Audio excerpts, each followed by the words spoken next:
O'zbekiston Respublikasi Konstitutsiyasi. Muqaddima. Biz O'zbekistonning yagona xalqi, inson huquq va erkinliklariga, milliy va umuminsoniy qadriyatlarga, davlat suvereniteti prinsiplariga sodiqligimizni tantanali ravishda e'lon qilib, demokratiya, erkinlik va tenglik, ijtimoiy adolat va birdamlik g'oyalariga sadoqatimizni namoyon qilib, inson, uning hayoti, erkinligi, sha'ni va qadr-qimmati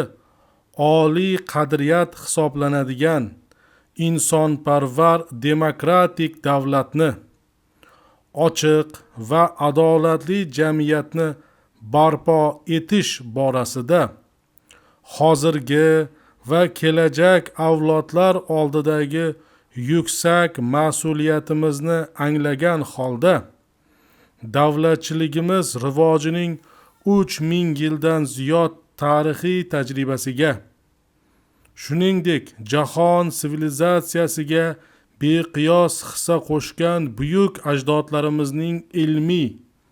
madaniy va ma'naviy merosiga tayanib, mamlakatimizning bebaho tabiiy boyliklarini ko'paytirishga hamda hozirgi va kelajak avlodlar uchun asrab-avaylashga hamda atrof muhit musofoligini saqlashga astoydil ahd qilib, xalqaro huquqning umum e'tirof etgan prinsip va normalarga asoslangan holda O'zbekistonning jahon hamjamiyati eng avvalo qo'shni davlatlar bilan do'stona munosabatlarni hamkorlik, o'zaro qo'llab-quvvatlash,